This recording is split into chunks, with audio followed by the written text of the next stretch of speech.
school boards remotely. I will ask Carlin to do the roll call and verification of quorum. Ms. Baker. Here. Mr. Pope. Here. Mr. Ebel. Here. Ms. Va. Here. Ms. Portson. Ms. Rano. Nope. Ms. Scott. Here. Mr. Wade.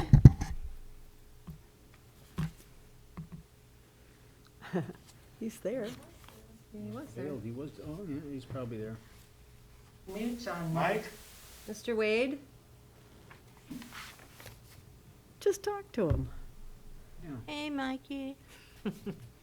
Mikey likes it. Mike, are you here or did we lose you? Hey, Mike.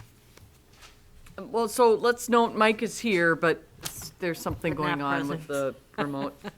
There he There is. he is. Hey, Mike. Mike, Hey, Mike. are you here? Hello. Stay here. We're doing roll call verification of quorum. There you go. Here. Very good. Very Ms. good. Erler. Here, We right. have a quorum. thank you. We will stand for Pledge of Allegiance. I pledge allegiance to the flag of the United States of America and to the republic for which it stands, one nation, under God, indivisible, with liberty and justice for all.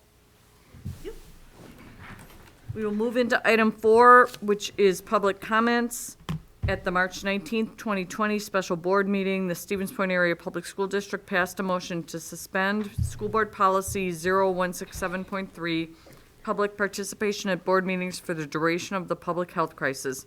Members of the public may provide public comment pertaining only to specific items on the meeting agenda. And my understanding, Carlin, is that no comments were received by the deadline. No comments emailed at all. Okay. Is there anyone here this evening who would like to provide a public comment? No one is present. We will move into item 5, presentations. And student representative report. We have our new SPASH student for the year, Alexis Durkee. Welcome. Thank you very much for agreeing to be part of us this year, and if you could go ahead and provide your report, that would be great. Of course. So today I'm just kind of introducing myself. So my name is Lexi Durkee. I'm currently a senior at SPASH, and I'm planning to continue my education at the University of Wisconsin-La Crosse in the hopes of a career as a future sports psychologist.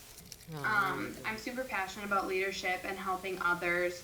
So I'm thrilled to be like here kind of as we go and just learn throughout this process. So I hold this position through the Student Senate. I'm also involved in NHS class officer and an organization called WASC. So in a typical year, you would find me in the special ed department working alongside a lot of my students, but this year unfortunately is very different. I'm a SPASH girls cross country runner. I was a gymnast for many years, but I had to quit due to injuries, so I joined curling through the SPASH Curling Club this past year. And on my own time, I trained for Olympic weightlifting, which is definitely my favorite. And that pretty much concludes my little introduction. Hey, welcome. Welcome. We look forward to having you part of us. Thank you. All right, we will move into item B, which is our communication report. Sarah O'Donnell. Hi, Sarah. Hi, thank you, and welcome to Ms. Durkee. Included in your packet is the communication dashboard, which gives you engagement and reach across our traditional digital communication channels for the month of September. As you can imagine, much of that traditional coverage is up a bit over last year. We typically see a spike with back to school, and this year we saw more of a spike just given the attention that we're seeing right now. The most, looking down, we continue to see engagement and growth across all of our social channels as well. So folks are finding that it thinks would be an easier way to connect, just given that we're not as available right now face to face. I hope they're getting their questions answered there. We've been able to respond pretty quickly as folks have come in through those channels. And then most of our unique sessions on the website, no surprise, are coming back to the COVID-19 section that was created about a month ago now, that houses all of our updates and information relative to what's happening with COVID-19, including the district dashboard, which is receiving the highest amount of unique visits for the month. Again, not surprised by that. Folks are interested in taking a peek there. And I did just want to mention, we've received a few questions, I would say over the last week or so, about information maybe not being accurate on the dashboard. And I just want to point out that as we have active students coming and staff coming onto that dashboard, we also have folks coming off of that dashboard. So the student and staff active columns are not cumulative. However, all of the data on the furthest column to the right are cumulative since April. So just a quick point there in case folks have questions. I know I fielded a couple and you likely are as well. Any questions from board members for Sarah? Can I ask a question about the dashboard? Hey, Sarah, I want to tell you that dashboard is fabulous. Is it updated every single day? It's updated every time we have a case. So it might be updated multiple times a day if we had multiple cases in a day. If we had a day where there were no cases, it would not be updated unless there was information coming off. I would say it's probably getting touched every day right now, just given the level of activity we've seen of folks coming in and then folks coming out. Okay. The other question I wanted to ask you, and you kind of touched on this already, is on your the media page, the communication dashboard that you sent us. That doesn't reflect how many times the COVID-19 dashboard has been looked at, does it? I mean, I don't see a number on there that says. It does not, Trish. I don't usually report out on unique visitors or visits or page sessions or time spent for individual pages on the website. I can do that in the future if you're interested. It's obviously something I'm tracking, mostly for the purposes of, I want to know what information people are looking for, so we make sure A, that it's available, and B, that it's very readily accessible on the website. I can certainly add that if you would like that, or I'd be happy to send you just an email follow-up tomorrow to give you those numbers.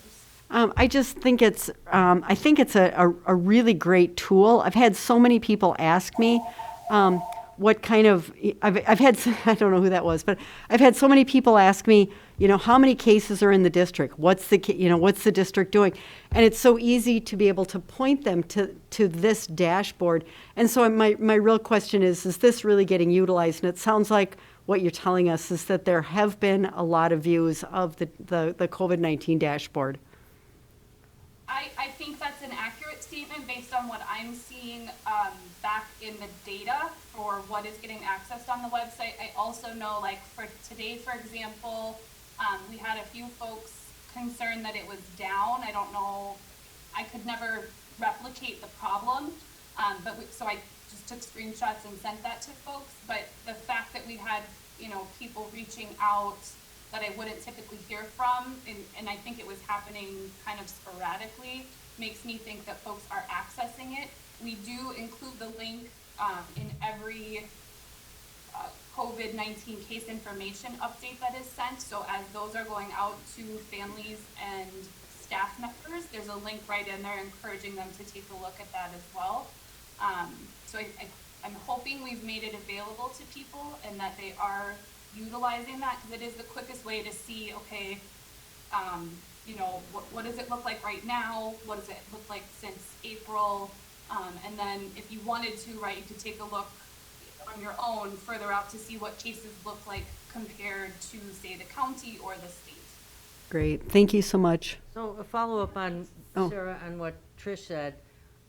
As quickly as it's changing, and it does change a lot, I wonder if it would be more beneficial to have something like that weekly versus every day. Because if you look at it today, and then 3 days from now, it seems like, well, what happened here? It doesn't seem real.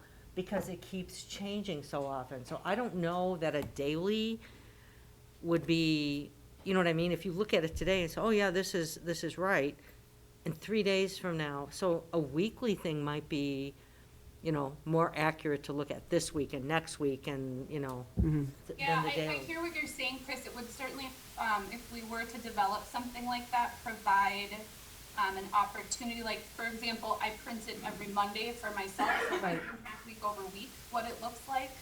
I just think Yeah, it would, let me chew on that, because I really like that it's real-time data for folks, but I understand where you're coming from, that it's difficult if you're not purposefully tracking that on a, you know. on a daily basis. Right, that it's tough to see what the change is. That's a. Just, I'll work just on a that. comment. I'm not saying you should, but just a comment. I had a question then also. All right, G, go ahead.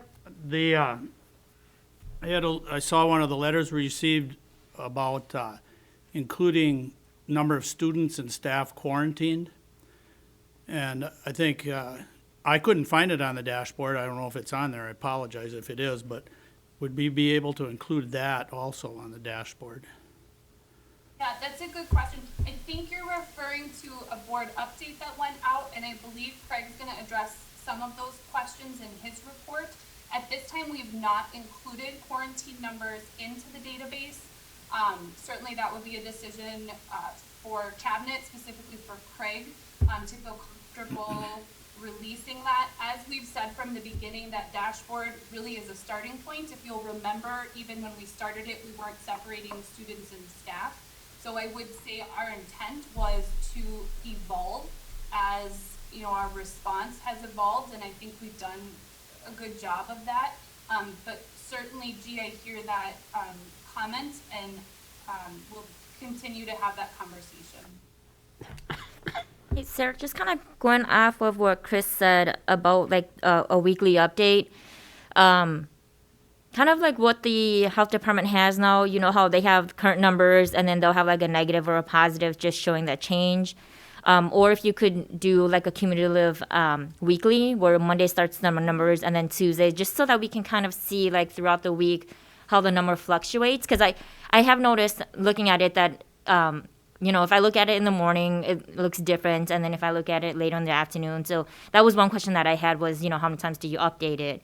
But just being able to see those numbers, just so that folks aren't saying what you were saying earlier, you know, is it off or is it not? But I think that'll be a little bit more self-explanatory, where we're looking at the numbers previously and then there. And I didn't really look at it that close, but does it have an updated time every time the dashboard gets updated? It doesn't have an updated time. It does have an updated date. Okay. I would say we're usually sending communication either right away in the morning of things that may have come in overnight. And then usually we're touching it again mid to late afternoon with anything that's come in during the day.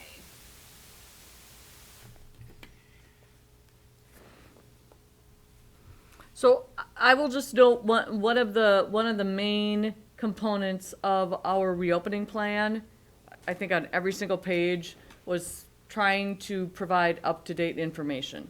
So I appreciate all the efforts that we as a district are doing to try to do that. I can tell you that I've had numerous people in the community, you know, some with students in the district, some not, telling me that they're checking it every day. So we definitely, the community is interested in what's happening within our schools. So to the extent you can take these comments that have happened tonight and maybe do some thinking about that, that would be helpful. Absolutely. Barb, did you have anything to add to that? No, I just wanted to let Meg know that Judy's on her way. She's having difficulty getting in. I just sent her a new link. Oh, perfect. All right, thanks, Barb. Thanks. All right, any other questions or comments for Sarah? All right, we will move into item C, the superintendent's report. Craig. Lexi, before I move on, I just want to say that I am a lacrosse alum. All right, go Eagles. Yeah, good luck. It'll be a wonderful experience for you. Thank you. Last week was School Board Recognition Week. You can see you've got some treats in front of you, and if you see Lynette, thank her. She is just an artsy person that likes to do her crafts. But just a very, very small token of appreciation for the work that you as a board do to move our school district forward. And of course, we've got a couple of newer board members starting in this position when life couldn't be more different as it relates to public schools in the role of boards and administration and teachers and all of our support staff. This is truly a very challenging time. That said, thank all of you for the work that you do, for your dedication and commitment to our students. And Judy's not with us, but Judy did earn the WASB Level 1 Member Recognition Award, and those that have been on the board understand that when you go to WASB trainings, they have a point system. You're awarded points for each particular session or a conference that you may attend. It goes up to a level 5. Do we have any level 5s I'm close. in the room? Chris? I'm 4, close to 5. Okay. So Judy, I will thank you another time for your commitment to the school board. COVID-19 update relating to school operations, and Sarah, chime in, Corey, chime in if I'm missing something here. If you take a look at the operational model status overview with all the colors, that was put together by Cabinet. Obviously, that's a lot of Sarah's work. It's an attempt to put something in color where maybe you can tell a story. When we talk about how we use the dashboard, Trish, much of this information comes off the dashboard. Positive cases, well, let's go up on top. Green means we have no major disruptions to the delivery of education and district operations. Yellow would be minor, and red, obviously, would be a significant disruption, much like the stop and go lights that we use every single day. In terms of our cases, response and trends, if you take a look at our school, we have significantly less than 1% of our student body that has been infected with COVID that we know of. But that said, we also know in the yellow that our cases are trending up over the last couple of weeks. We know that our nursing staff is able to meet the needs of our students, but that's also, those needs are trending up as well. The red reflects Portage County, and that's our rate of cases per 100,000. That's a measuring tool, if I may, that's been used in terms of counties. What percentage is positive as it relates per 100,000? And we're high. There's no question about that. But we're not seeing it in our schools. Portage County is high. Our schools are not. Now we're trending forward, but that said, that's just very interesting all in itself. The quality of teaching and learning, student support systems are in place, including SEL, mental health. We have our internet and our supports in place. We believe we're doing well. That said, we know that EA time and teacher coverage is getting a little bit more difficult. Our subcapacity is getting a little bit more challenging. We have a unfilled classroom rate at about 16%. And so that is a growing concern, and I think we had said many times over and again, it's the capacity, it's a capacity issue. To what extent will we be able to keep schools open as it relates to staff? But we are at least holding our own, if I may. There's an issue, and you can see in red, in terms of instruction. We are finding that having students or teachers teach both in person as well as have flexible learning is a significant challenge in terms of workload, and it's not necessarily the number of kids. I think we average about 4 students per class that are virtual learners. It's not necessarily the number, it's the fact that you're doing both. And so we are looking at ways to address that. We likely will be bringing something forward as early as our budget hearing meeting in a couple weeks in terms of how we're going to address that and what modifications we'd like to make, assuming that we continue to keep our doors open. The operational component as it relates to transportation is going quite well. I'll be frank, there's not a lot of kids riding buses. Most kids are getting a ride to school some way. And of course, we thought that would be the case. Food services been doing an outstanding job, not only now, but for the last 6 months. We will find out in my report here that the school lunch week, that the free meals will go now through the end of 2021. And while we're on that, I'll recognize our school lunch program and all of our staff members that provide a healthy meal for our children each and every day. Next week is National Food Service Week, so get an opportunity to get into the schools. Thank our food service staff. Lost my train of thought here. We have plenty of cleaning supplies. We are cleaning our buildings appropriately. We have custodial, our custodial services are able to handle the workload. Growing concerns of the cost in which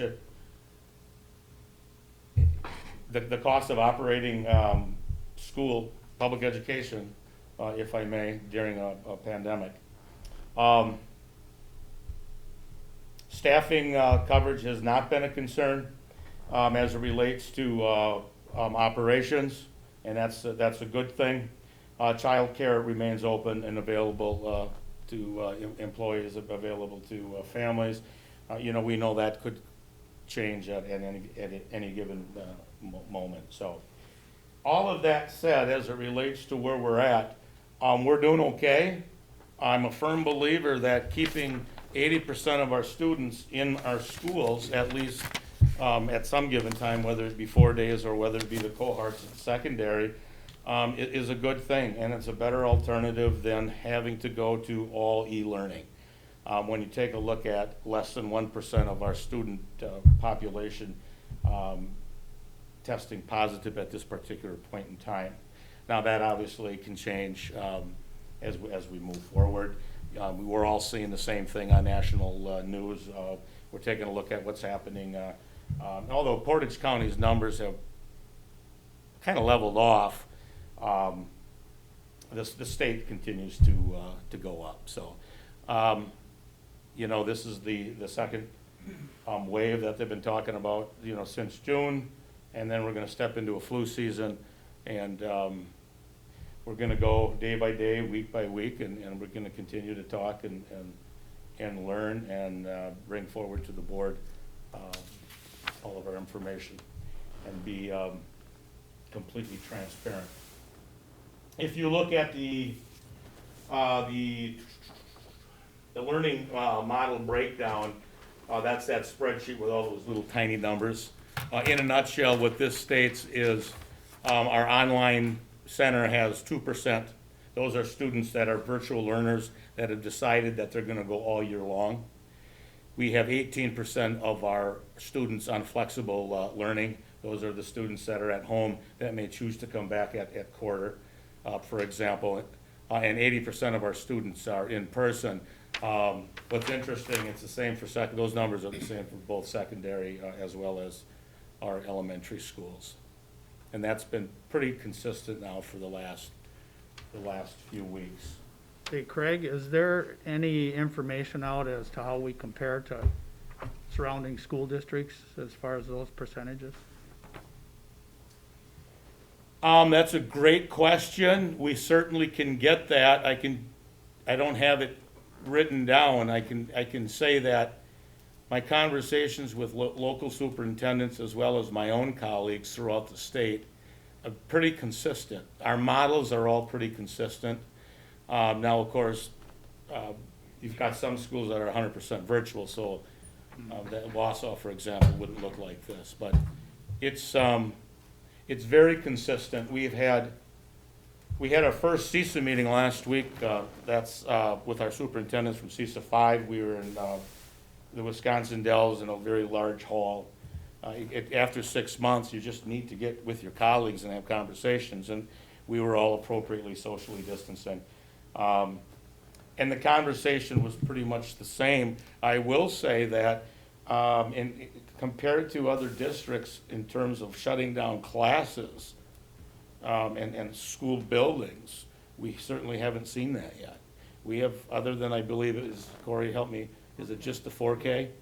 We've only had one 4K classroom actually have to shut down, and that was an off-site.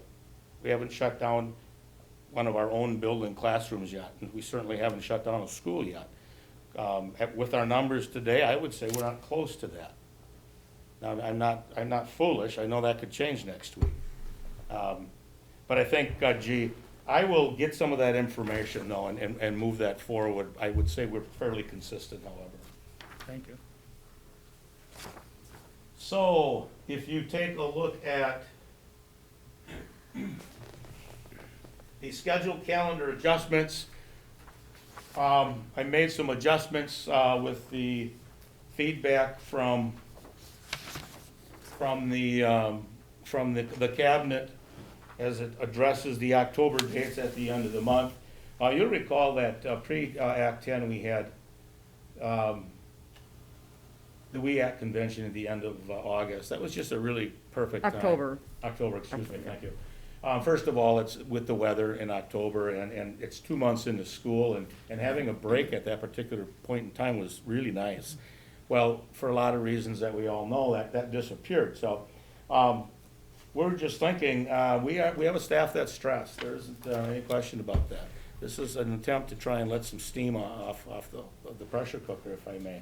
And we have changed the Thursday and the Monday days to be prep days for teachers, no in-person, and it'll be catch-up days for the e-learners. It'll give more time for all of our staff to focus on planning. And then Friday, I'm just calling off school for the day, being that our staff, quite frankly, they need a break.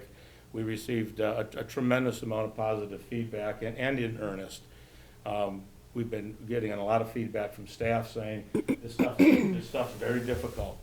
That said, we know as we move forward, we're going to have to make some of those changes, as I talked about a little bit earlier. Again, we'll be bringing that forward in a couple weeks.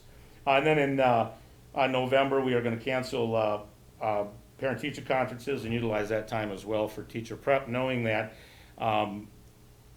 teachers and parents are in communication as it relates to the need to communicate issues regarding students. And of course, parents always have the ability to request feedback or conferencing, and staff constantly are notifying teachers when there are issues, or excuse me, parents as well.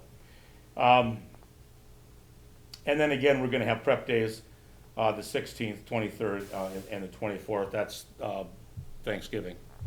It's really my hope that we can keep our doors open through Thanksgiving. I don't know if we can, but I thought at first if we could get through October, well, maybe we will. If we could get through Thanksgiving and maybe change a few things. Again, this is really, I don't want to say day by day, but it really is week by week right now as we muscle through the next couple weeks. Okay. Craig, can we note, I guess I just also want to note and give thanks to the Boys and Girls Club and the Y, because as we are making adjustments with our schedule, those organizations are working to do their best to support families who may be struggling on those days that we are closed. And so I know both organizations, as the district is looking to make some of these calendar adjustments, the Boys and Girls Club and the Y are also looking to support families by providing access if families need that, if they're not able to be in our schools. And it's been an ongoing partnership with this community, and it's a huge part of why we continue to be, it's a community that's stepping up to support our families and our kids. Thanks for adding that, Meg. We do have a great partnership with both the Boys and Girls Club and the YMCA. And they're experiencing their own challenges. But they've got kids that have needs because they need adult supervision. Okay. Excuse me, Meg. I'm hearing from folks that they aren't getting the live stream. Dan? There is an issue with the live stream right now. I can't get it going tonight. Okay. Yes. Okay, Thanks, Barb. Maintaining responsible safety protocols. It's working. I think to some extent our students are doing better in school than not. Our numbers are manageable right now because we are practicing social distancing. We see kids out all over the place. We all see it. We see adults out all over the place. There's a lot of people that aren't social distancing. There's a lot of people that aren't appropriately wearing masks. And yes, it's a political issue right now. If you say it's not, it is what it is. But we got to keep kids in school. I just firmly believe that. We are much better off with children in school, and our community needs to pay attention to wearing masks, which is now backed up in the court system in terms of Governor Evers' order through, I believe it's November 21st. Because we all need to do what we need to do to get through this and get our kids back in school. It's as simple as that. But we are doing a really, really good job in our schools, and I commend our staff for working with all the students to make sure that we are keeping our masks on and social distancing to the extent that we can. Say, Craig, one comment about that. I think it's nothing short of amazing. People in our schools have really responded, students included. I know of one small district near here that just closed up last week. They don't wear masks. Half their students don't wear masks. They don't have a mask mandate. They had 90 cases pop up in 1 week, and they shut down. So I think it's nothing short of amazing that we're still in, and I hope it keeps up. Thank you, Jake. We knew that masks would be a challenge. And the first couple days, maybe that first week, it was. There were students that, wanted to be non-compliant, and of course with the younger children just learning it. But our staff are doing an outstanding job working with our kids. That said, I would like to recognize all of our principals. October is National Principals Month. So we do have a group of very dedicated principals working with our staff in a very, very challenging time right now as well. So if any of you are out there, thank you so much for the work that you do. Do board members have any questions? I was gonna check that. Go ahead, Barb.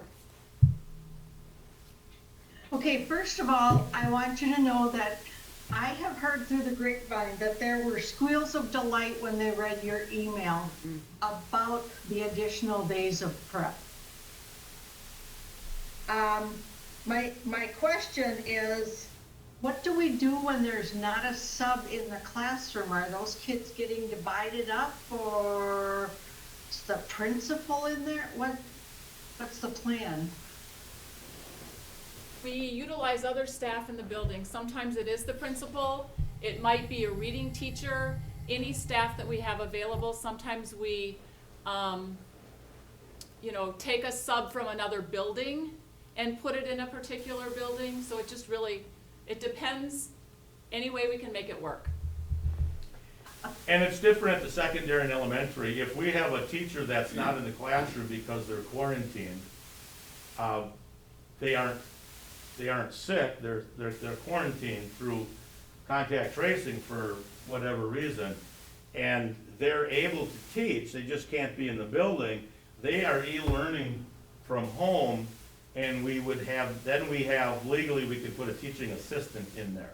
We don't have to have a certified substitute in there, because the teacher's actually virtually in the room. It's more challenging at the elementary school, because you've really gotta have to do it right, you've gotta have instruction in that classroom.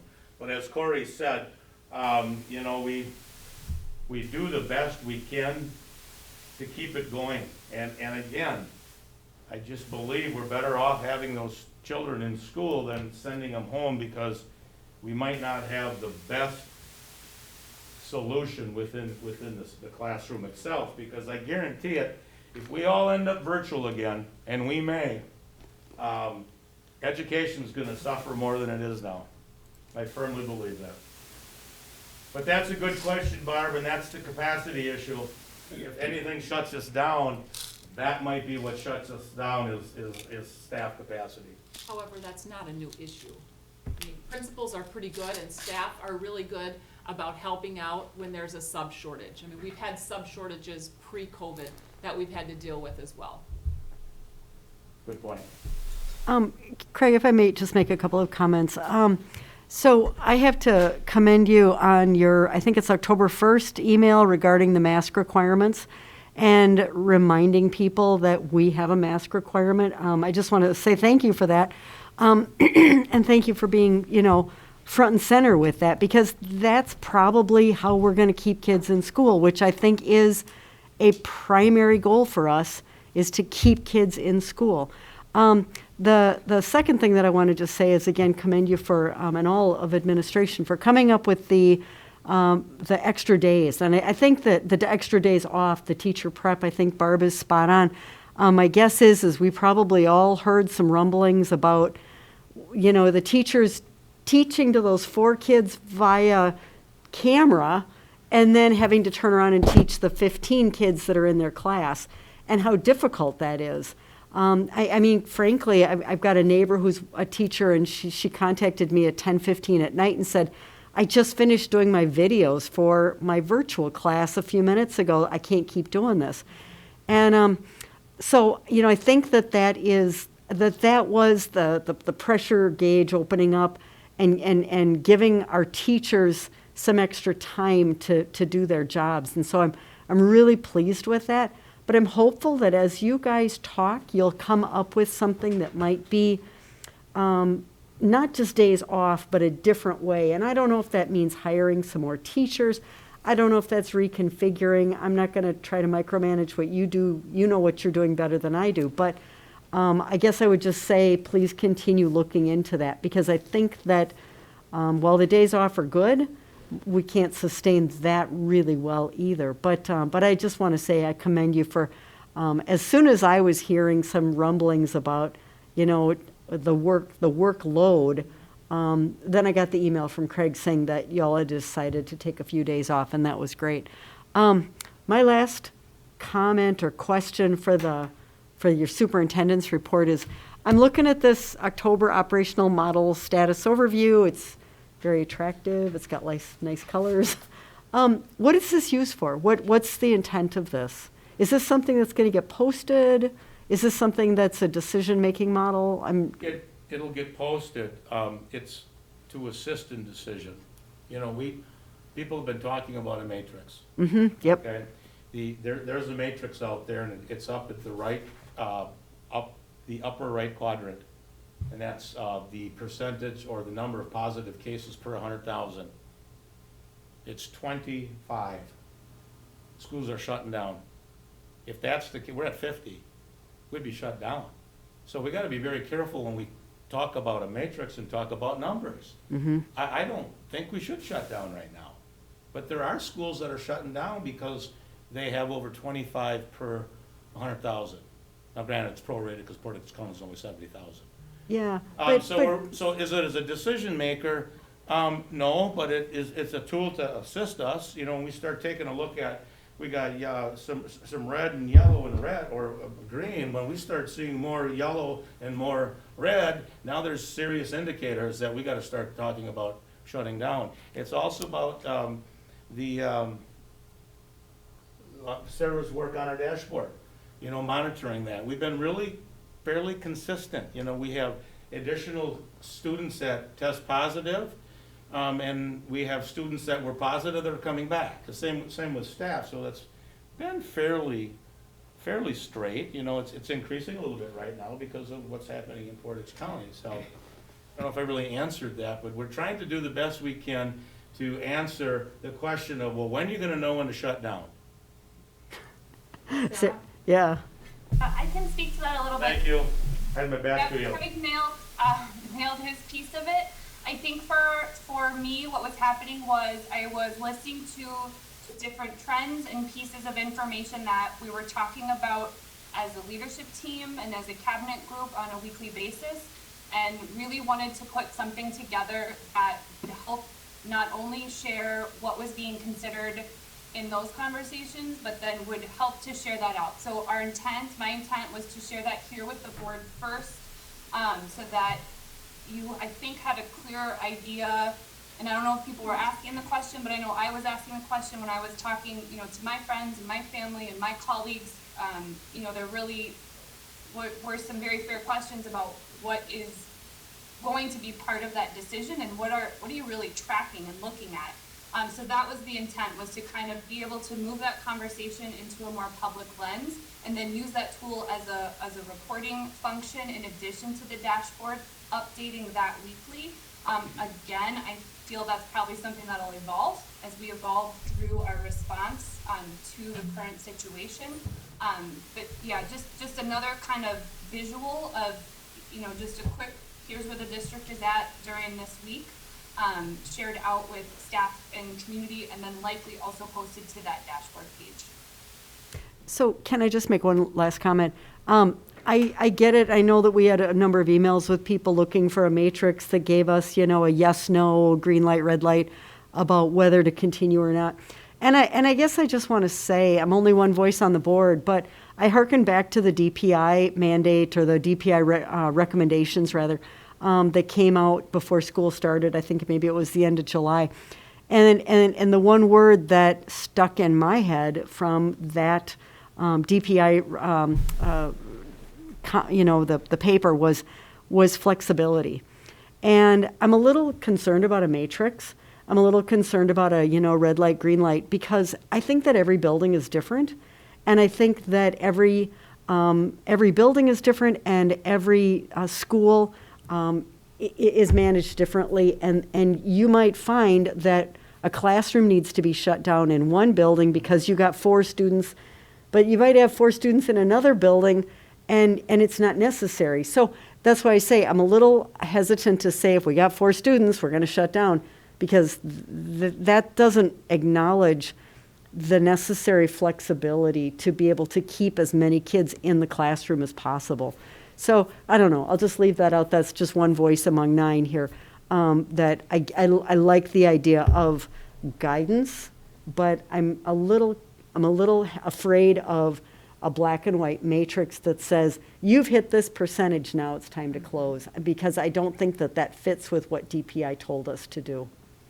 A couple comments, if I may. The days off. First of all, the masks. We did create the mandate for masks prior to the governor's order back a couple months ago, and that certainly was our intent moving forward, and will continue to be. The days off, we can't sustain that. I agree with you.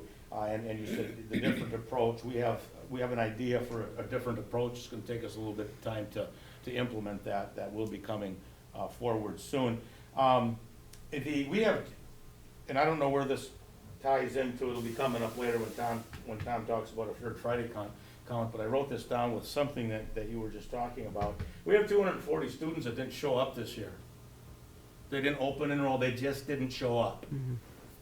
And I remember we were at a board meeting last April during COVID, and after the meeting, Corey and I stepped out here by the watering fountain. There was a gentleman, and I introduced myself and asked him, what was his interest, thanked him for being at the board meeting. He was the only person here.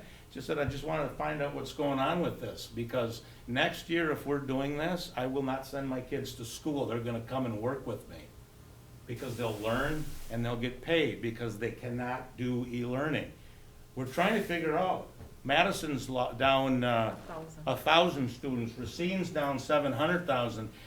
They're trying. We're hoping that the legislators are going to act on a proposal from the SAA, which is the School Administrators Alliance, to use last year's third Friday count as well as transportation count, because districts, everyone, Wausau's down 400, Rapids 100, Marshfield 250.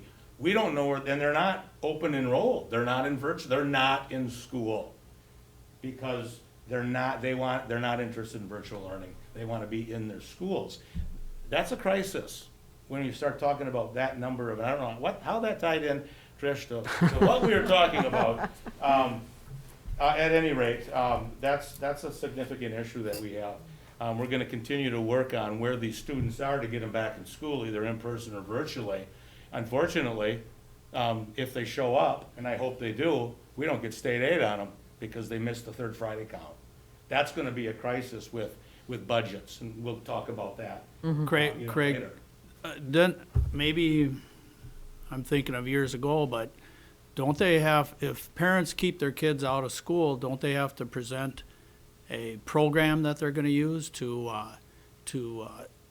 teach their kids? No. That's gone? For the DPI, Yeah. in terms of homeschooling. Yeah. First of all, the date for homeschooling, I think it's the 15th of this month. yeah, we haven't hit it yet. And that might trigger something. If we get an influx of 240 letters from the DPI saying these people have signed up for homeschooling, and we certainly think some of them will. But those days, G, are long Okay. gone. So there's no way to I was a track principal them? back in the day that if a student showed up, you could knock on the door and ask them why they weren't there. Yeah. You can't do that any longer. Okay. So there's no way to find those people? We're working Right on now. it. We're working on that. Yeah.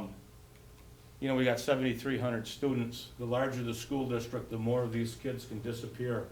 Not disappear, but fall through the cracks. Well, and all of us have in front of us right now, and that Tom's gonna be talking about further, so I don't wanna belabor it, but as with other districts, a large number of those students are, pre-K for 4K, kindergartners. Yes. Our students who families They're young learners. maybe are just, at this point, feeling more comfortable having them in the home and not in school, so. Are there any other questions or I just wanted comments? to touch base on the question with the quarantine in terms of that being on the dashboard. We certainly can, I'm a little concerned that it's a little misleading. The numbers are big. We have about 240 students that are quarantined at any given time. That's Great. about 3-4%. Craig, I take that as a good thing, because that tells me that the school's doing its due diligence and telling the surrounding kids that they have to stay home. I mean, I take that as a good thing. John Bollendorf actually was lobbying to have that put on because our numbers are fairly low in terms of being quarantined at SPASH. And he was, we're all looking at it, that's a good thing. The problem with that in terms of contact tracing, we don't know why those students are home. They might be quarantined through our process in school, which for students, Corey's in charge of, for staff, Beth is. We also have students that self-quarantine on their own. We have parents that quarantine them. We don't know the reasons why. They might say, my son's or daughter's quarantined because I just don't want them in school right now. So I don't know how accurate that information is, but we do have that information. It's about 4% for staff and about, students, and about 5% for teachers. At any given day, again, if we have 5 or 6 students that have to quarantine tomorrow, we probably have 5 or 6 that are coming back. We've been fairly stable at those numbers. So does that number include kids who are just absent because they're sick, non-COVID sick today, or is that kids we've told to go home? So how we're counting quarantine students right now is they're either students who have been identified as a close contact to someone that's positive. It could be a family that just decided, for example, I had a family just before I walked into the meeting who's released to come back to school, but has made the decision they want to keep their child out for the remainder of this week and start next week as a precautionary measure. It might be a student that's gone home with COVID symptoms, so 2 symptoms or more, and it could be a sibling to a student that's gone home with 2 or more symptoms. If it's just a normal illness, no, but if it's a COVID-related symptom or illness, yes. So I have a question, and I think you kind of touched base on this, Craig. Who does the contact tracing, and how are these close contacts notified? So I do students and Beth does staff. So for students, either we get contacted by the county or we get contacted by the family.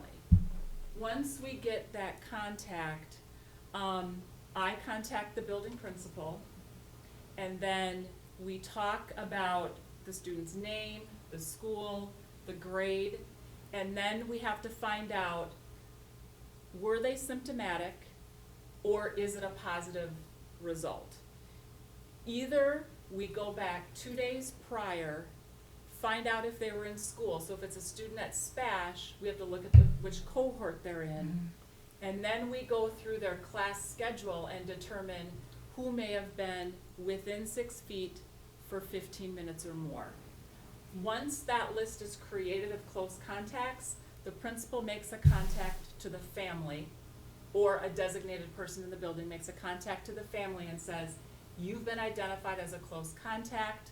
They come and get their child, they go home, and they have to quarantine.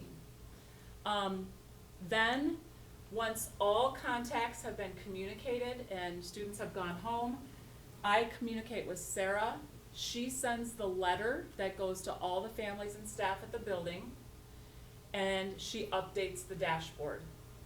I create a different spreadsheet that contains the positive student, all of the close contacts, and then birth dates, grade, addresses, phone numbers, and then all of that information gets sent on to the county.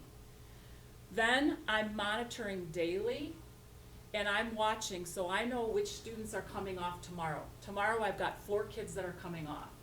So I look at their attendance record, I contact the building to make sure what's in Skyward is actually true, and that we've got the release that they can return. Once they return, and we've got that release, then I take them off the dashboard. And then Beth is doing the same exact process with staff. So and it happens 24 hours a day, it happens weekends. Like over the weekend, there was a ton of traffic, so I knew our numbers were gonna jump today. But right before I walked in, I've got a contact from the county that says, these kids can come off tomorrow, so they'll come off, and I'll make sure that they're in our buildings. So are the folks who are testing positive, are they being asked who they've been around at all? So I think this is more geared towards this elementary students, since, you know, they're out in the playground, so they may not have classroom together, but if they're at playground, I know I drove by one of the schools and they were outside and their masks were below their chins. I don't know how long they were there together, but if they didn't have class together and one of those students had said positive, if they're not, if there's not a conversation with them like, hey, you know, like, who are you around? And I know it's difficult because they're young, but are we looking at those contacts as well? Yes, so we're talking to students, we're talking to playground supervisors, EAs, classroom teachers, anybody that they may have come in contact with that day within that 6 feet for more than 15 minutes. And then the county is doing contact tracing for household contact tracing. Another piece, sometimes students come from 2 separate homes, and siblings don't always live in the same home, so sometimes siblings are close contacts and other times they're not. But yeah, we're talking with kids. Okay, so the school has their own contact tracing, and then that information gets compiled, then it goes to the county. Then the county does additional contact tracing that's outside of the district? Yep, they're doing household contact tracing. Mm-hmm. Can I, Chris, go ahead. one question, how long are they quarantined? So if a student is symptomatic, Right. they are quarantined. they're asked to stay home for 10 days unless they have a doctor's note indicating that they can return and it's not COVID. Okay. If they're a close contact, it's 14 days. Okay. We've got those flow charts, Right. those spreadsheets. So just from the explanation you just gave, Yep. and your comment about the matrix, Yeah. I just have to tell you, just as a layperson, this is never going to be an exact science. You are never, you can put stuff out there. It reminds me of, I know this is a crazy analogy, but it reminds me of Tom in the budget when he said, when you look at this budget, it's not true. It's not true. And next week when you look at it, the numbers, and things would go out in the paper and people would be like, that's not real. Those kind of things, and what you guys are having to do, which, I applaud you, but to try to make an exact number out of any of this, all it's just unbelievable. Because it's not. It's every day it's a challenge, but it's never going to be an exact science. It's just what this is. So, I agree, Chris, but I'll tell you, it's working pretty seamlessly. I mean, yeah, for example, we had a situation where the county had called me, I was on the phone, and my assistant Amber was on the phone with the same exact parent at the same exact time, both telling us that we have a positive case. I mean, that, it's amazing. it is amazing. Yeah. Wow. So that's the point, I mean, to me, that's the point I want to make. The bottom line is, we as a district are going to be able to stay open as long as everyone within our community continues to be supportive of us, continues to keep kids home if they're sick, or if someone in that home is sick, quarantines when they're asked to quarantine. I mean, you talk and it's a cliche that it takes a village, but right now it literally does. I mean, we are going to be able to keep our schools open so long as our staff and our parents understand how important it is that they don't send kids to school, or if there's anyone within the family that may have been exposed to COVID. And what we're seeing right now in terms of the statistics is that our community's taking this serious.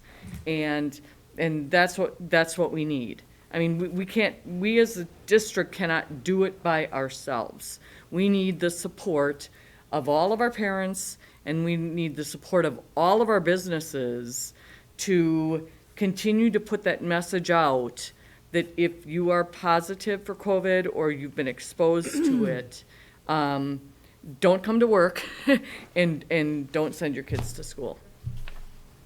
So I've got another question regarding the matrix here, and kind of going with the whole quarantine and isolation with students. I was made aware that some teachers are being asked to prepare 2 weeks worth of assignments for students who are in quarantine.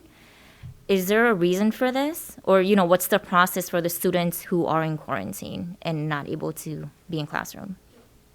So we're treating that similar to if a student goes on vacation for 2 weeks.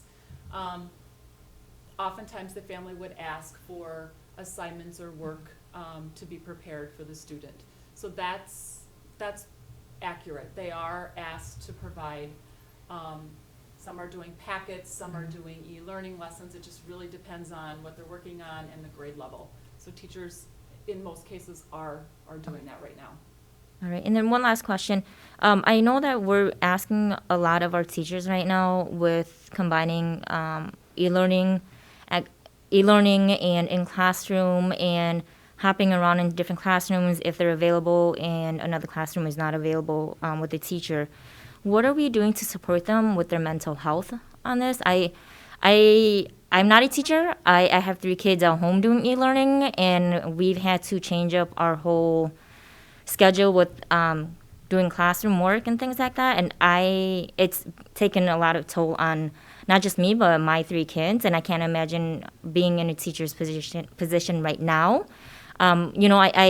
I'm grateful for the additional days off that they are going to have to prepare. I noticed that there was one day where it's a paid day off and no report from teachers.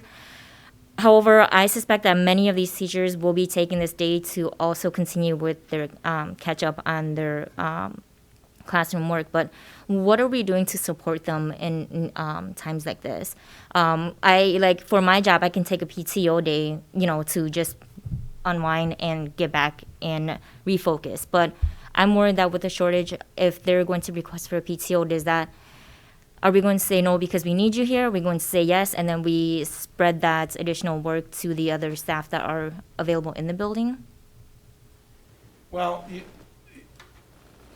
you stated it right from the beginning when we talked about creating a little bit more flexibility with the days in October and November. That was the word that came up, mental health. Somebody asked the question, we're going to pay people and we're just going to have them not work? And I said, yeah. It's a mental health day. I'll take the hit on that. We are trying to give them more preparation time. But I think Trish had said that earlier, we can't sustain that. We just can't keep giving people time off work. We don't have PTO time. We do have, personal days. But you hit on that, and that's a challenge too, because we have to limit that because it's a capacity of subs. We talk about it. We have had a lot of conversation about supporting staff. What that means during COVID-19, we're still trying to wrap our heads around that. It's very challenging, and we understand that. And we're going to continue to work through that. From the bigger picture, we have to separate the two from in-person and the e-learning, the flexible e-learning. We can't sustain this. And we've got to make that separation. That's what we're planning to do right now. And that obviously directly will impact the stress and the challenges that teachers are facing right now. But we're not prepared to do that tomorrow or next week. That's going to take a little bit more time. We will have internal conversations about that because it is for real. I understand that. It is for real. And the reality is we literally, when we think about this, we're just a month into the school year. I mean, we're about 5-6 weeks into the school year. And I think all of us recognize that this is going to be happening for quite some time. I think the reality too is that moving forward, there are more and more educational experts suggesting that we are going to see families, irregardless of COVID, be interested in e-learning for families and, ongoing. And so it becomes that more, that longer term as a district, how are we going to continue to provide that substantive education for families, the vast majority who are going to want face-to-face, but then also that group of families that are maybe going to be choosing e-learning. So let's move on to the consent agenda. And thank you, everyone, for all the questions and thoughtful suggestions. So our consent agenda is our minutes of the school board meeting for September 14th, 2020, the approval of the schedule of monthly bills, and the educational staff recommendations. Do I have a motion? Move to approve. Second. Any discussion or questions on the consent agenda? I will have Carlin call the roll because of the bills. Mr. Pope, Yes. Ms. Va, Yes. Ms. Scott, Ms. Baker, Yes. Ms. Portson, Yes. Ms. Rano, Yes. Mr. Ebel, Yes. Mr. Wade, Yes. and Ms. Erler. Yes. Okay. Thank you. We will move into the business services portion of the agenda, and the first item is our financial summary referendum progress report. Hi, let's see if I can get this puppy to share.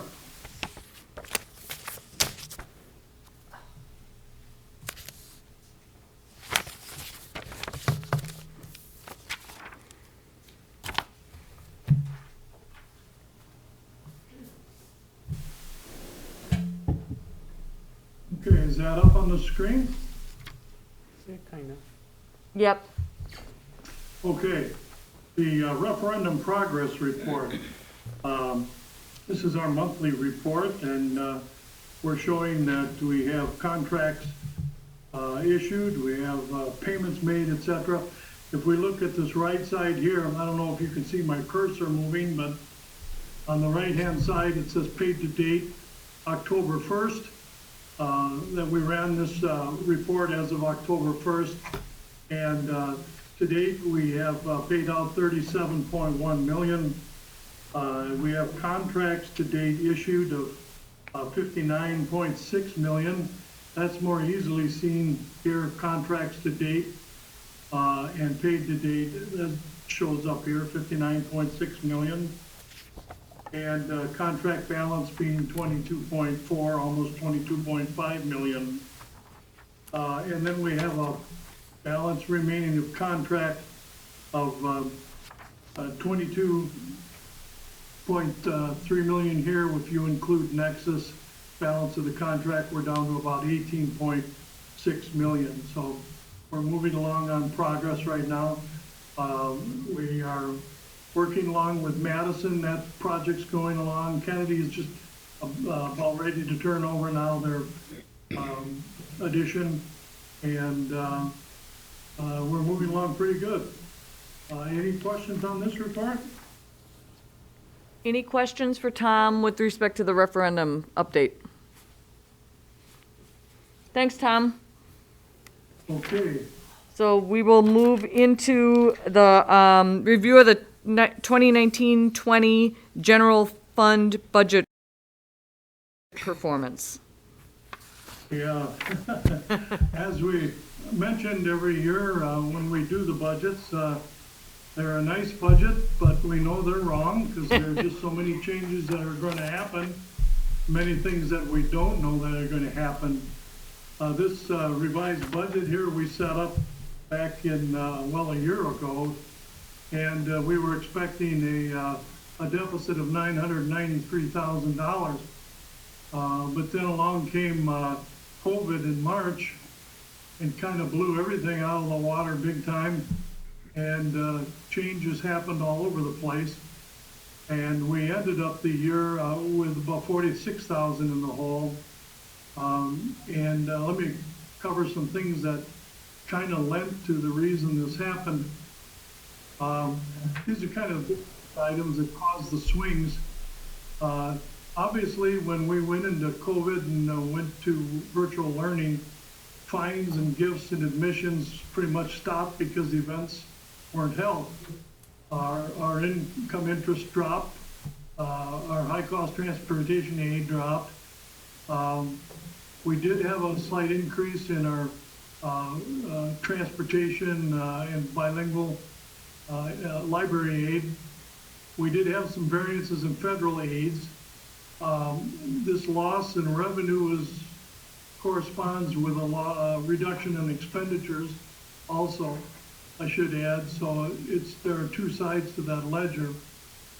We did see some equipment sales that were on track. We had a very good year with insurance refunds with the workers' comp insurance, and other revenues kind of made up a little bit there too. Our personal services were under budget because there are a lot of events and things that didn't occur because of the closure. Maintenance and construction, of course, continued on, and there were some things that we continued to work on that wound up bringing that just a little bit over budget. Utilities were down quite a bit, obviously, with the school buildings closed for the most part. Our heat and electricity uses were down considerably, so we were under budget there. The same is true of travel and transportation. Our student routing wasn't occurring. Much of travel within the district wasn't happening because everybody was doing e-learning. So there was a reduction of expense there. Same with printing and postage was affected by that. Software payments to other governments, etc. Those likewise were under budget. Some of our non-capital equipment, et cetera, in order to support e-learning and other activities like that, were up a little bit. So we went above the budget in those areas.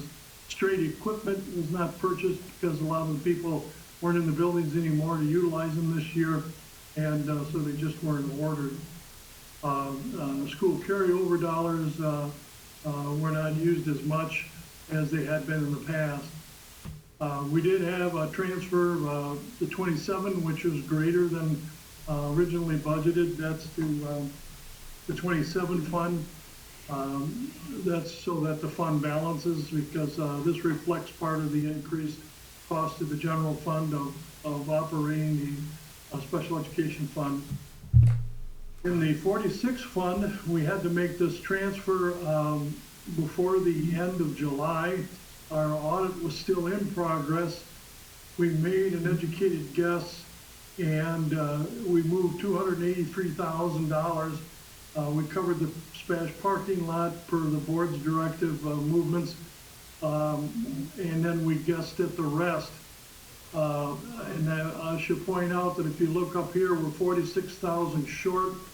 If I would have moved 46,000 less into the 46 fund, we could have made this at zero, but we had some audit postings and adjustments that came in after this, and we wound up being 46 short instead of about 20 to the good, and so that's in here. We did have a swing of right around $947,000, which instead of going into the hole, the events of the COVID in March, actually, that's pretty much broke even in the budget. Kind of an odd way to balance a budget, but it happened nonetheless.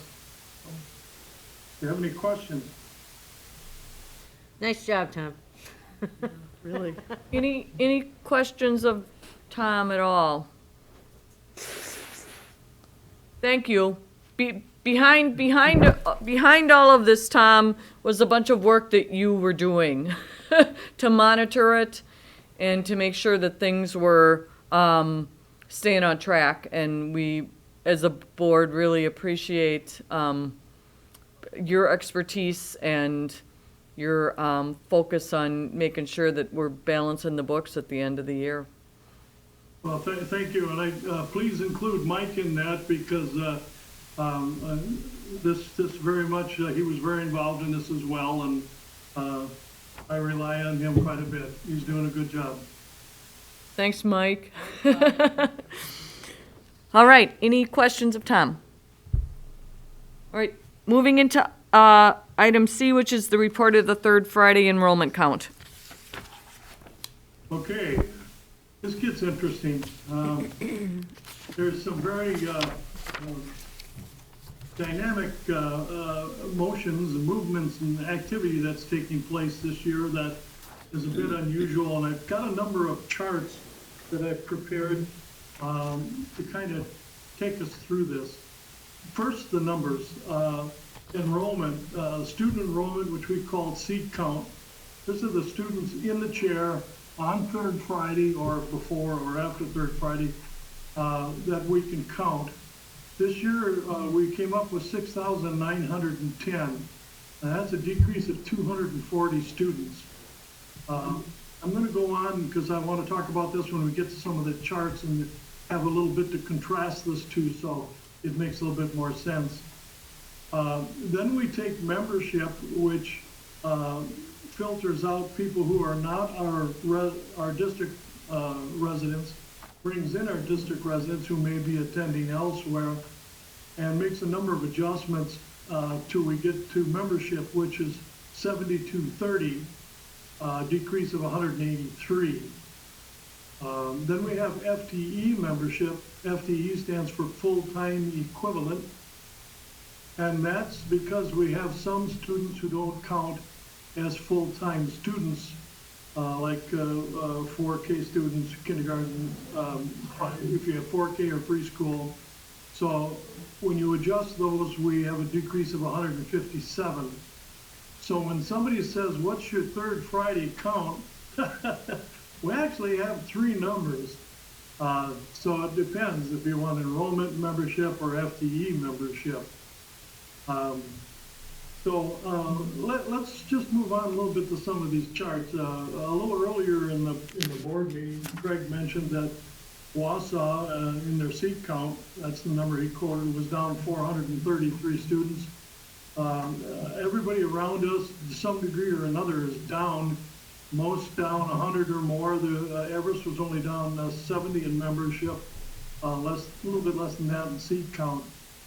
But taking a look at us, this is our history for the last 10 years or so of seat count, membership, and then FTE. You could see we've got a trend downward in seat count. Same with membership and same with FTE. As we go back further in years, it doesn't necessarily hold true, but we are doing a slight downward trend. Our open enrollment in and out changed. We only had about 30 more go out with this year, so that certainly doesn't explain a drop of 240 kids. A ratio is something that I came up with just to draw a relationship between the in and the out. Back in 2011, we had a ratio of 2.1, and that means we have a little over twice as many people out as in, as you can see here, and it's at 2.5. It's not varying a great deal. We had a little larger ratio in 14 and also in 2017, but 2.5, that's actually 1/10 below average. I believe the mean for these is 2.6, if I remember correctly.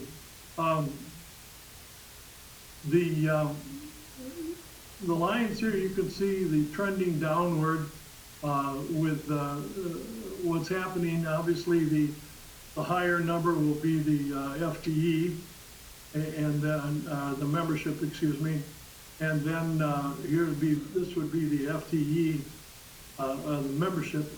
I said that backwards. This would be the resident membership. The gray line would be the FTE, and the blue line would be the in-seat count.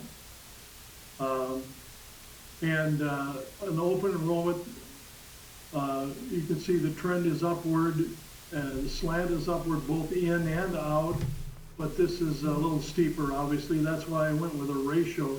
The ratio is dividing the gap, is explaining the gap between the two lines in a mathematical formula versus a visual that this does. And this is a bar chart showing the ratio 2.5, as you can see here.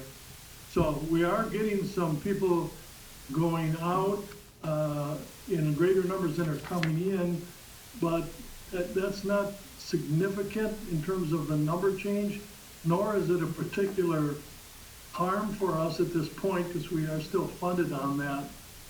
What I'm going to click on you now for you to see is this is a look at the in-seat count by school, comparing last year, 2019-20 to 2021. You can see there's a lot of negative numbers here in the elementary area. 4K has a particularly heavy number, 82. The first inclination in looking at these numbers is to say that kids are being kept at home. Well, to some degree that's true, but I've got some other charts here that might show that that's mitigated a little bit just by a change in the population itself and the structure as you see the cohorts move through. But clearly, of the 240 change in the seat count, the majority is definitely coming from the elementary level, with 4K being a big factor there. So what does this look like if we just look at grade levels though? So I built this graph chart rather to show you what this would look like by grade level. And again, you can see the 82 with the 4K that explains quite a bit of it. And then as you go down through these numbers, again, you see it's big changes occurring in the elementary. The secondary, it's not so much here. And actually, much of this 7% negative change at the senior high is explainable, and I'll get to that in a minute. In fact, I'll get to it right now. This is kind of a busy chart, and it's just trying to explain a lot. The different colors is kind of following the cohort. And I mentioned the seniors because here is the senior class of last year that graduated. They had 541 students. And if you're looking at that, you can see that that's 40 kids that are basically that are explained away in terms of just one grade level transitioning out, another one coming in. Because if you look at last year's juniors, they're 501. We actually gained in the cohort manner 503, so we gained 2 students. If you work backwards from this, 503 to 501, and then we'll jump back up here to 490. So we actually gained 11 kids going from 1819 to 1920, and they were still 490 and 1718. So it's pretty stable cohort. Then if you take the 11th grade now, they were 520. They were 520 the year before, they were 525. So that's not a significant change over 3 years. So I see that's what this is doing, just kind of looking at the cohorts going backwards. And when I do that, and I start looking at the elementary level, that's where I see my change. Because we're down 23 in the kindergarten, we went down the cohort, first grade dropped 27, the cohort in third grade, second grade dropped 19, third grade dropped 26, fourth grade only dropped 4, fifth grade dropped 20, and then the sixth grade dropped only 5. So you can see that's the cohort explained, probably about 106 of the 240, and then about 40 coming out of the senior high. If you go from here to here, go from 1920 senior to 1920-21 senior, that's roughly 40. So you can explain roughly 146 out of the 240 just on natural changes that are occurring from one grade to the next as the cohorts move through the group and people within the community arrive and leave and move elsewhere. So there's probably somewhere in the vicinity of, 50, 60 kids maybe that are probably being held back yet to see how things are going on. I'm not exactly sure. Just pure speculation because, I have no way of knowing where those others went. Perhaps they moved out of the community, or perhaps they're just doing e-learning somewhere, being homeschooled. We know they're not going to neighboring districts because their counts are down as well. And we know the Croker School is down also, so it's not a question of that. So it's just kind of interesting. So then, although this is membership and not in seat, I pulled this up to kind of just show you the trend going way back to 2002. We've had dips in our population before in this neighborhood of 240. Here's one right here in 2005-06, and again 6-7. And then it went back up around 7,500 students, and we've been floating around that line and dropping a little bit down from that, starting at this point here, for the last many years. Now the question, of course, that we don't know at this juncture, because we're in the present and we're talking about the future. Back then we were doing the same in 2005-06, but Now, the question is this gonna continue to huddle around 7,000 students, or is it gonna creep back up again around 75? That we don't know yet. We have to have some more time to see what happens, but, so I think, just going back to this table, yes, we're down 240, students, in our enrollment. It has happened to go, but it has happened before rather, but long ago, more than a decade ago. And we'll just have to wait to see if it's going to be a trend to hold us around 7,000, or if we're going to continue downward or continue upward. And that remains to be seen. Any questions? Yeah, I got a question. Jeff? Do the enrollment numbers, are they reflected in the general population trends? I don't have that in this data.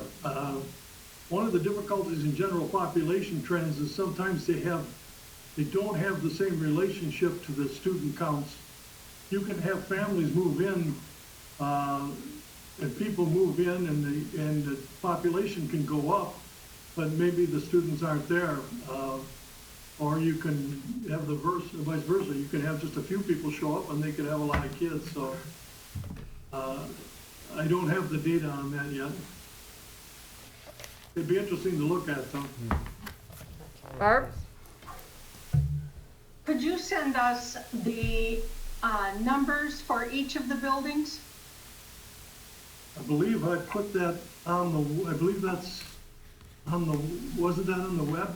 We have it here. Wasn't Barb, that sent? yeah, Barb, we actually have it here, and we'll definitely get that to the board members who are remote. And also that, If you don't have access to it, we certainly will get it to you. and Tom, can you also include that, the one chart we didn't get was that cohort chart? If you could make sure that. That one? Yeah, that one. If you could make sure all board Yeah, members get, I just did that a couple hours ago. thank you. If you could, make sure board members get that, that would be great. It's unbelievable. Sure, I'll get it to Carlin and then she can get it out to you. Perfect. Any other questions of Tom? Thank you, Tom. You're welcome. For board members to be aware, there are a couple legislators that are currently proposing a bill, for the legislature to allow all districts in the state to use last year's third Friday count for this year, because clearly districts are seeing decreases that we have not seen pre-COVID. Whether that's gonna go anywhere or not, we don't know, but there's some effort on the state level, because again, as Craig noted, I mean, we're at 240, but, some of the larger districts in the state, and the Madisons and the Milwaukee are just really, really in a world of hurt in terms of loss of students in seats on that third Friday. All right, we will move. Now, of course, I've lost track of my agenda. Hang on. 70. We're moving into 70, which is financial statements. Mike?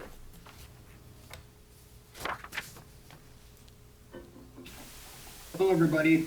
Hi, Mike.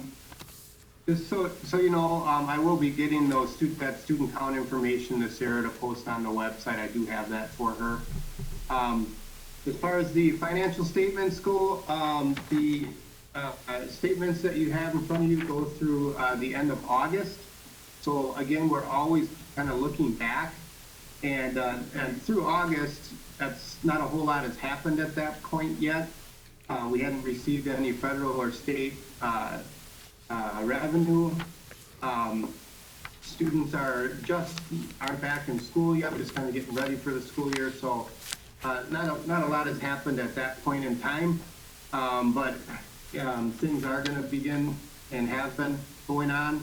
I'm pushing my cat away. My cat's trying to come into the view here.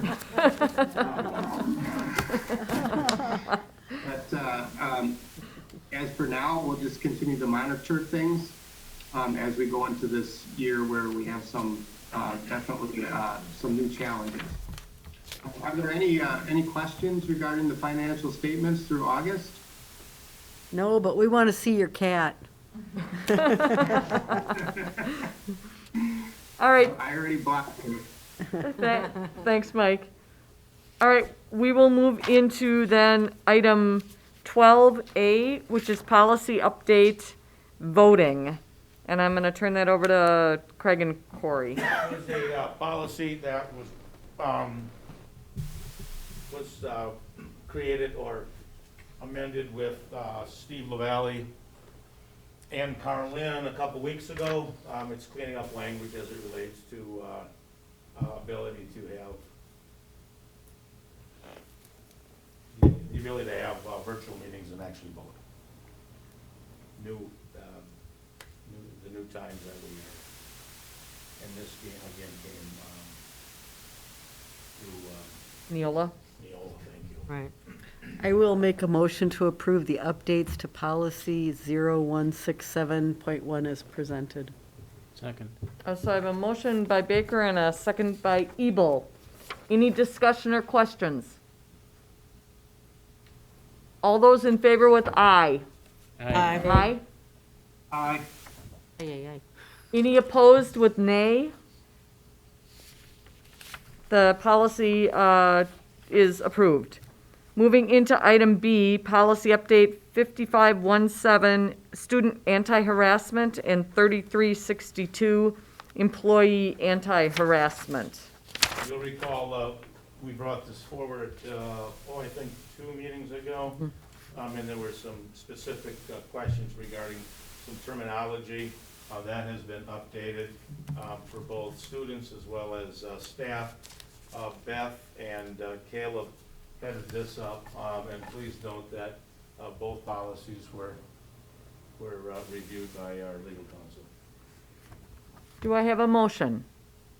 Move to approve the addition to the student anti-harassment policy, 5517.01, and employees anti-harassment policy 3362 as presented.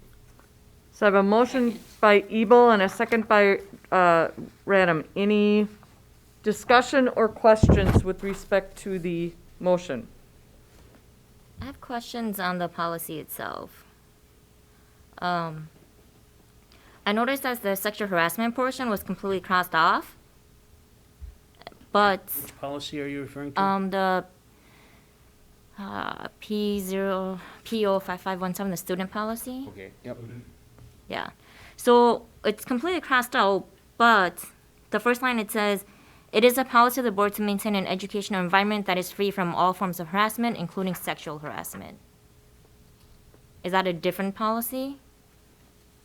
Different from what? Yes, yep, we just adopted at the last meeting the Title IX policy that now covers the sexual harassment for students and for staff, and so we moved from this one to the standalone sexual harassment policy with the new Title IX requirements.